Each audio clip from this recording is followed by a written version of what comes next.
Hey, Post-Row Jen. I'm Kristen Hawkins. Welcome to this new Explicitly Pro-Life podcast. Today, I'm really excited because we have Catherine Glenn Foster, the president of Americans United for Life, joining me via Zoom, and we are going to dismantle some of the myths you've been hearing in the wake of the Dobbs v. Jackson case, which, as you all know, has made us the post-Roe generation. So Catherine is the president of AUL.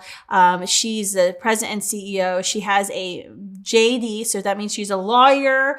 She's worked for years before she went over to American United for Life. She worked, and that's where I got to meet her, was at her previous position at Alliance Defending Freedom, where she served 7 years there at that law firm. And we all know, if you've ever come to the National Pro-Life Summit, you've heard about ADF and their incredible work.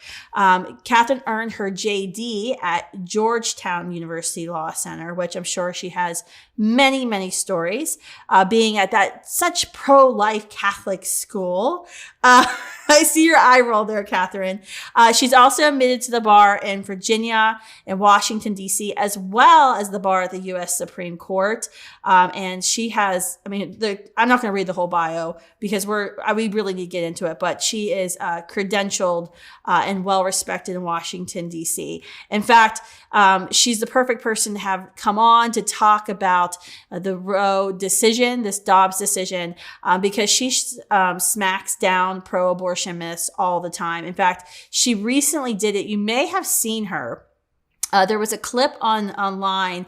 I didn't even know Catherine was testifying, but she was the sole, you were like the pro-life voice for a bill up on Capitol Hill. You have to realize when, the pro-abortion folks are in charge on Capitol Hill, those in the minority don't really get to set the agenda. They don't get to say how many witnesses get to come and testify.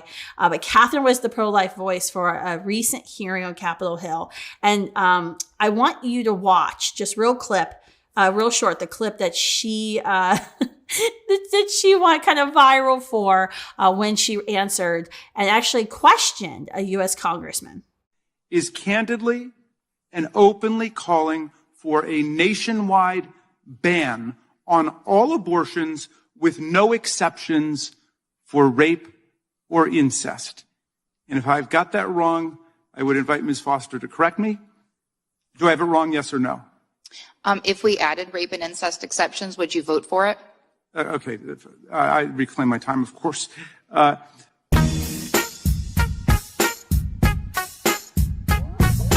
All right, Catherine, that clip was amazing. I think everybody, I was like, yeah, go, Catherine. I was so excited to see you kind of dismantle all of this. What has been your take in the aftermath of Dobbs? What are some of the biggest things that you've seen kind of come up that we really need to respond to in the pro-life movement? Yeah, post-Dobbs, there is just the same old misinformation that we've always seen. Mm-hmm. We've seen talk about how as soon as, Roe v. Wade is overturned, abortion is illegal in all 50 states. When it finally got through to the mainstream media that wasn't the case, they're still trying to kind of make it so in their narrative, right? They're still trying to make it seem like abortion is outlawed. We have to, pass laws so that women can travel across the state line. We have to, pay for women to cross the state line. They're still trying to perpetuate that myth that abortion is now basically banned nationwide. Now, that's the goal, let's be honest. We've been very clear. That is our goal. Absolutely, that's our goal, but we're not there yet. That's not what the court decided. We knew that was going to be the next step for us. So, we have a ways to go to get there. Our workload at AUL, and I'm sure yours at SFLA, it just tripled, it quadrupled, on and on. What's times 50? What's the word for times 50? I don't know, but that's what it is. I haven't looked that up yet, but that's basically what I need to, I'm like tripled, quadrupled, quintupled. I'm thinking about number of babies, right? I can get up to octuplet. Yeah, I was like octuplet would be the only one I would know. Exactly, from that like news article years ago. That's all I know. So anyway, that's our situation. We have a long ways to go, but it has not banned all abortion in America, and it's going state by state. So that's one of the pieces of misinformation.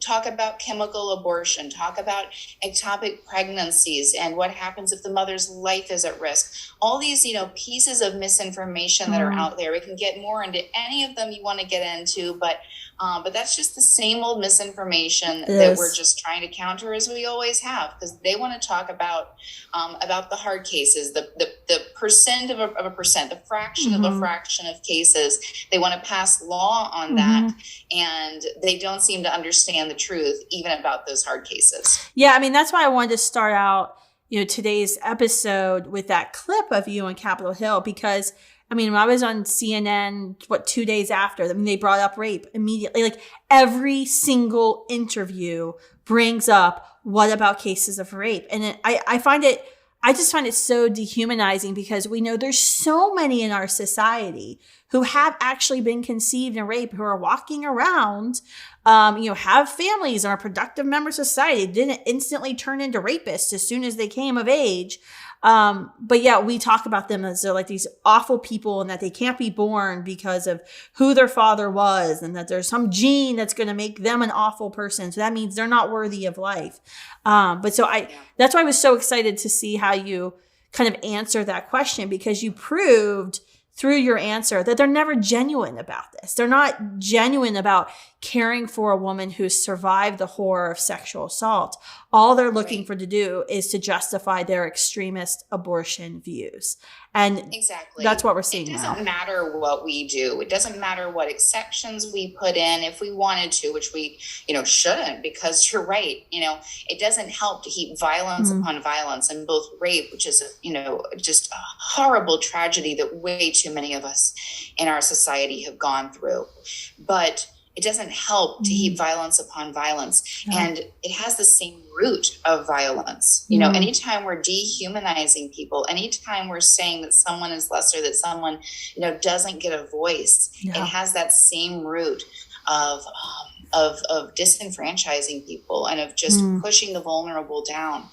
But no matter what we do, no matter what kind of law we propose, the pro-abortion lobby has never supported it. They don't support health and safety standards. They don't support sanitary standards, at least making sure that they wipe down the counter in a clinic. They don't support mandatory reporting. They don't support, making sure that at least when you have a young girl who's being abused, that they have to at least report that to the authorities. They say, nope, we don't support that. That impedes access. Well, comes back to bite them eventually. It just, all these red herrings they come up with, and they're just throwing anything they can at the problem to try to get people on their side. And they don't seem to realize that, all of it's just a red herring. And they proved that with the Hellerstedt case, right? Where they literally said that access trumped safety.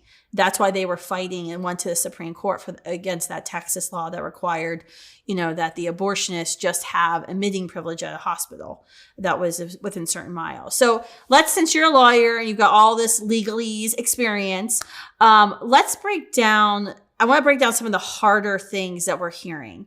So before we do that real fast, if I can just, say that even it goes back to Gosnell, right? That's true. Yeah. Access trumping safety, because the National Abortion Federation, if you haven't heard who Kermit Gosnell is, for your listeners, and all the people who are viewing this, go look at it, find out about that case, read the grand jury report, find out just how disgusting, how racist that clinic was. And just know National Abortion Federation knew, Planned Parenthood knew, everyone knew, but it was this unspoken secret because they didn't want to expose him. They knew it would reflect badly on them. So they just let women walk into that clinic year after year and expose themselves to just the worst horrors. And they did nothing because they said access trumps safety. Now, AUL, I cite you all a lot of times when I give campus speeches, because you all did a really great like it wasn't an undercover report, but you guys FOIA'd like 20 some states for what was that? What was it called? And where do people find it? Because I use it all the time because I read off like all of the violations and say, okay, AUL found this many violations in this many states over, it was like an 8-year period. Exactly. So we actually FOIA'd all 50 states, but, you know, a lot of states don't conduct inspections of abortion facilities. You know, if California and some of these states, they're not even reporting abortions, you bet they're not going in and making sure that they're safe and clean, as if they ever could be. But it's called unsafe. And we submitted open records requests to all 50 states and said, you know, this isn't an undercover thing. It's not like a pro-life thing, not a gotcha. We're just trying to collect what the states are doing, you know, neutral government bodies going in and just writing down everything they see, kind of like what they would do at, you know, a McDonald's or something, you know, just writing down, here's how clean it is. Here's how, whatever's going on. And what we found was appalling. Absolutely appalling, just disgusting conditions, you know, table not being wiped down between patients, fridges with, you know, medicine being stored in the same fridge as employee lunches, in the same fridge as fetal remains. There was one Planned Parenthood where they were using the same sponge to sterilize instruments for a week straight, never bothered to clean the sponge. Lack of mandatory reporting. There's one horrible case from Alabama, Planned Parenthood, Birmingham, Alabama, 14-year-old little girl. And when she went into Planned Parenthood, she already had 2 living children. 2 living children at age 14. And Planned Parenthood aborted her 3rd child. And then 4 months later, her 4th child. No questions asked, never reported, just sent her right back into what we can only assume was an abusive situation. Go check that out. We go through all those reports. We go through some of the cases of some of the women who've been harmed or even died from elective abortion, just horrible situations, because we need that as a resource. And our lawmakers need that as a resource so that they know what the truth is. They can counter the abortion industry lies, and they can say, here's what we need to do to try to protect women. It's awful because I know there's been, you know, stories of, there's a 10-year-old who was pregnant and needed an abortion or whatever. That's the narrative. And I'm like, wait a minute, let's back up. Why is a 10-year-old pregnant?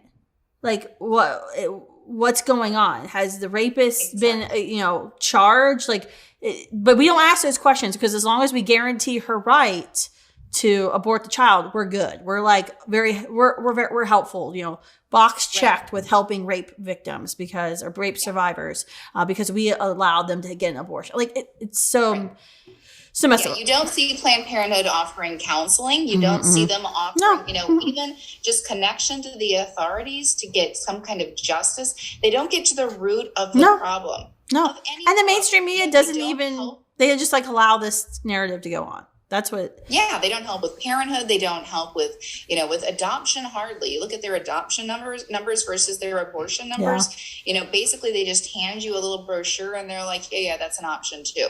Yeah. That's all. They do not help. They don't get to the root of the problems. They don't help with, you know, a woman's rent. They don't help with diapers or baby formula or, you know, baby clothes or anything else. All they do is perform abortions. It's just contracept and abort cycle. That's it.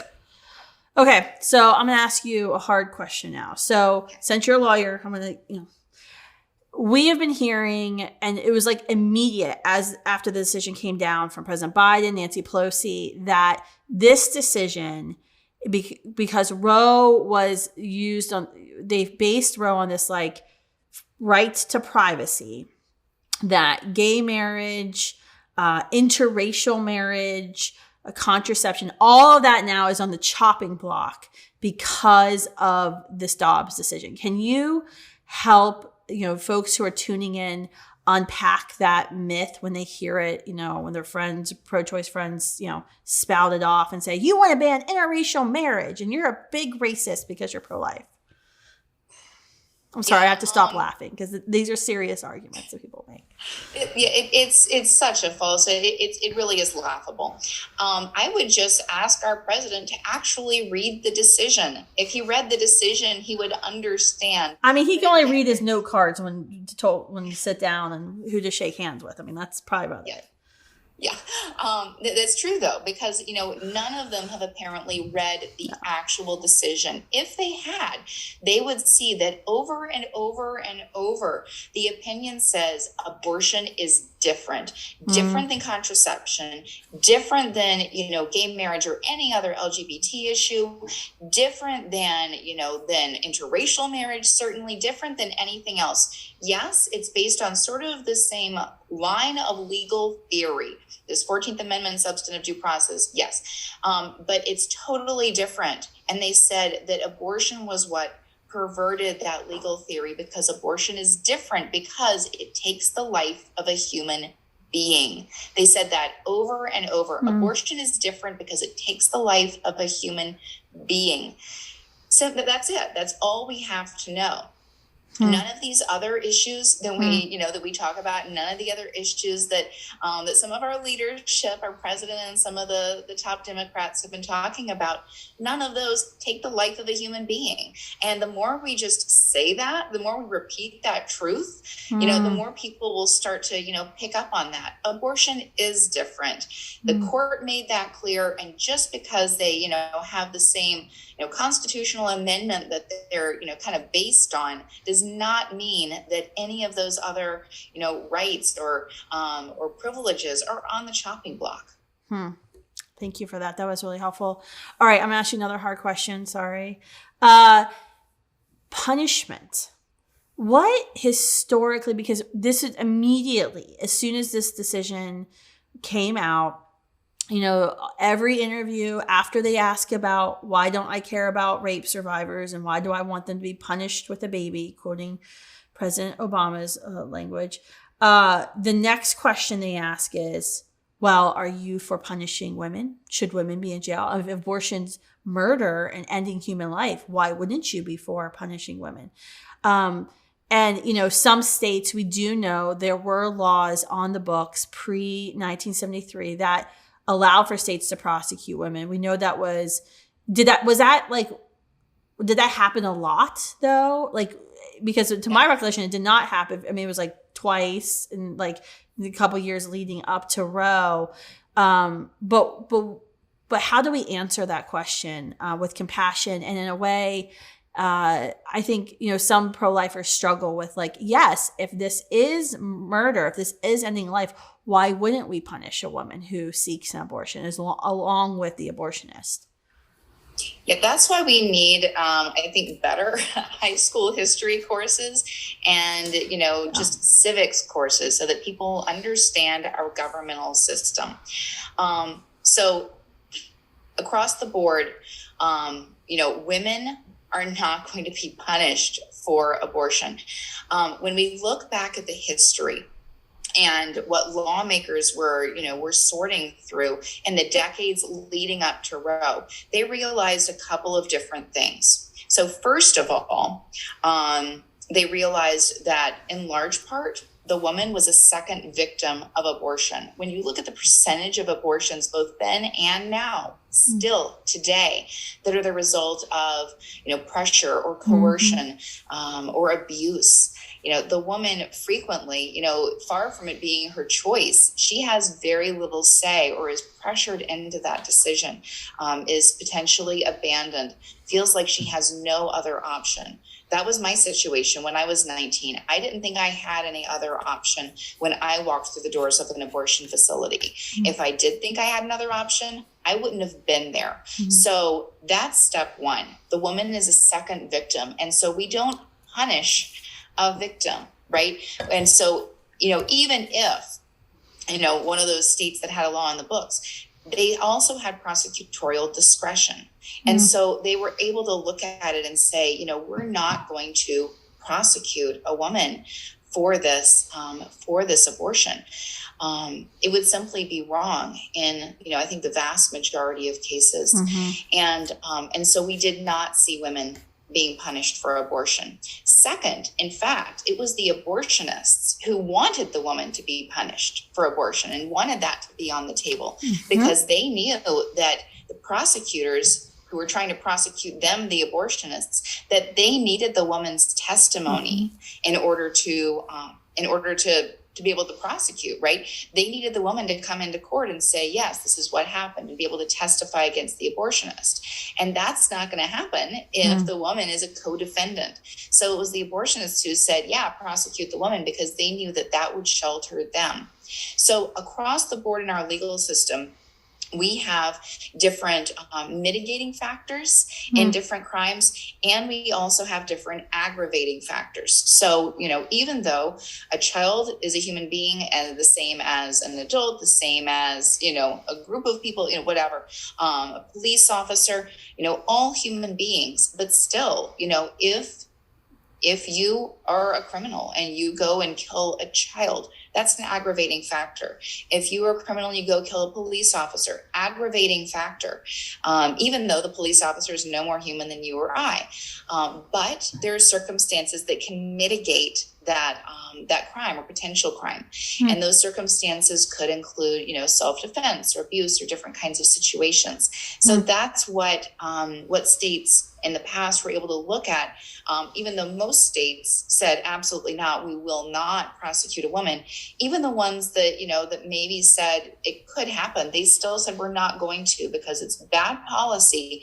Because number one, the woman is a victim here as well. And number two, we need the woman. We need her testimony, because we need to get to the supply side, not the demand side. The woman who is seeking an abortion, there's been some failure somewhere along the way. Something has gone wrong in her life, whether it's, financial issues or relationship problems or that pressure or the abuse, or some kind of, not feeling ready to be a parent.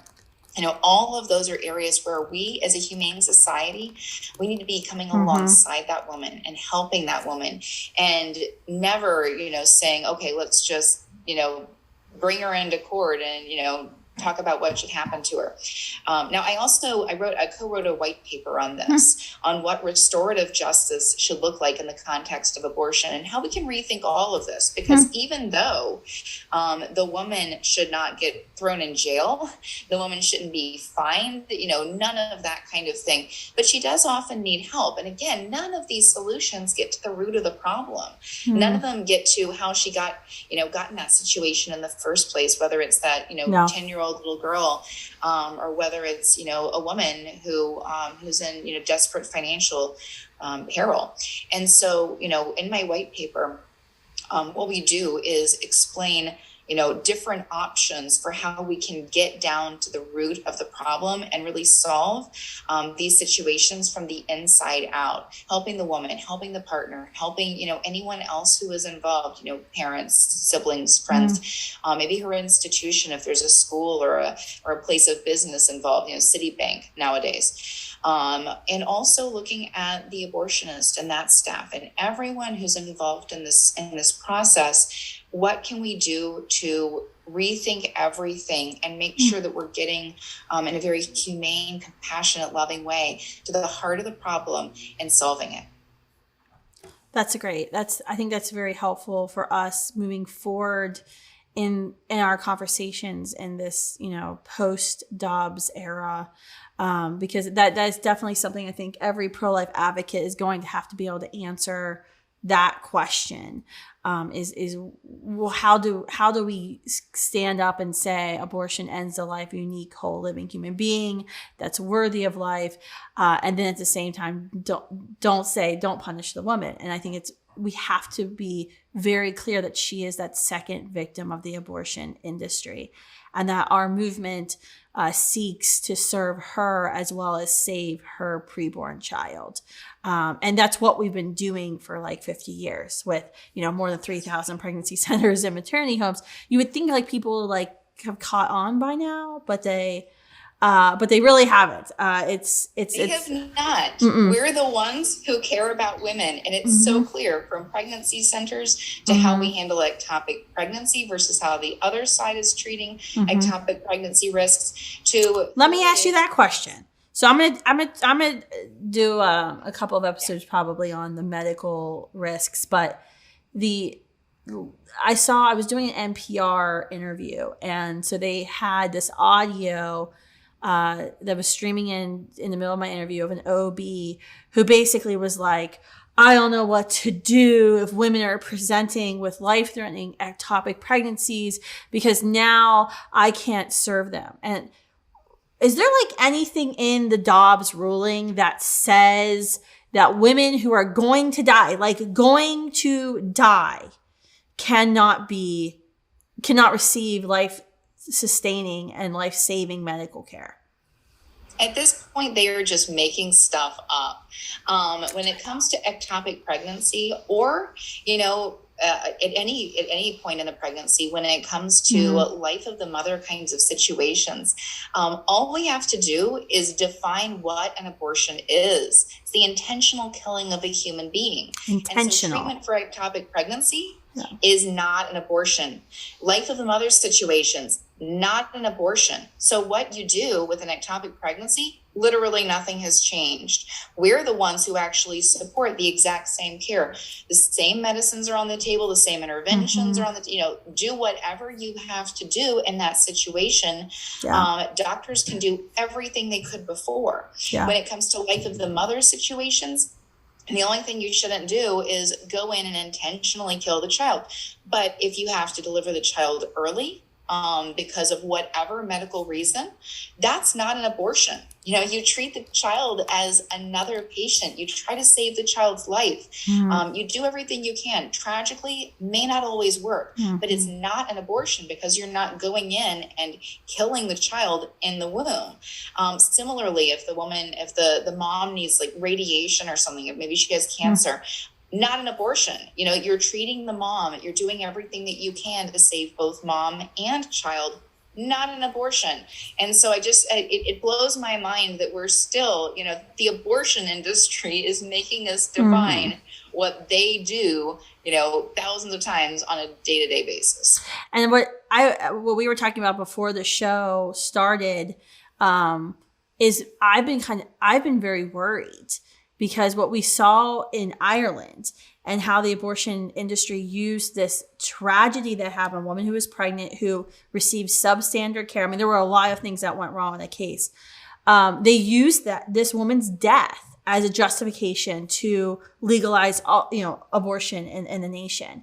And, we were on the ground. We had students on the ground, door knocking and doing whatever we could in Ireland. It was crazy. That's a whole nother story. But we lost that. And so I'm very concerned. Like, it feels like the media right now, especially, is like hunting, and they're like trying to find the woman who dies.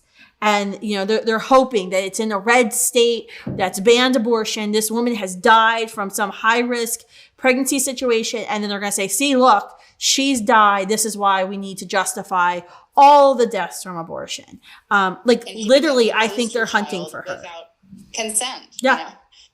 Yeah, no, I'm glad you answered the question because I'm very nervous for women who maybe low income, who are in, red states, and who maybe don't have a really good relationship with a doctor, who may then find themselves going to a very pro-choice ideologue, OBGYN, and who'd be like, can't treat that life-threatening ectopic pregnancy right now. I gotta wait to see what legal team says, and sends an email off and says, well, they didn't get back to me. And yes, she ended up bleeding out, but this is why we need abortion. Like, it's not out of the realm. It sounds crazy to suggest that they would be willing to do that, but this is a group of people that openly commits violence in the streets, that have said that it's okay to, even though we don't care about women, but then vandalize all of our pregnancy centers. And this is a group and a whole movement that has been responsible for more than 50 million deaths. So I don't think it's out of the realm of possibilities that they won't be too sad if a couple of women die of tragic circumstances, that they could have stepped in and just kind of stood hands off. So I'll leave everybody with that wonderful thought. Sorry, these are the things that go through my mind when you're in the pro-life movement too long, because this is what they're really about. They promote a culture of death and the movement of death. So Catherine, thank you so much for coming on today. It was good to chat with you. Where can folks, follow you, like get this white paper you mentioned about restorative justice? Where can they get more information about AUL? Yeah, all of our work is available on our website. It's at AUL.org. You can find Unsafe there, that resource about, the unsanitary, disgusting conditions in abortion facilities. You can get the white paper there. All of our legal analysis for all your people who want to get much deeper into our analysis of Dobbs and all the other abortion cases through the years. You name it, it's all there on our website.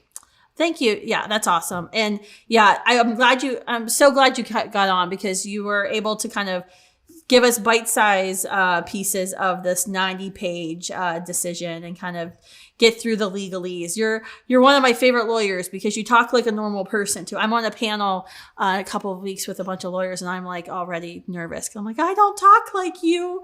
I'm just going to be the bumpkin from West Virginia. It's with the plain speak. So, and maybe cursing a little bit, but maybe not. We'll see. I'll have to watch my caffeine intake that morning. But thanks for coming on.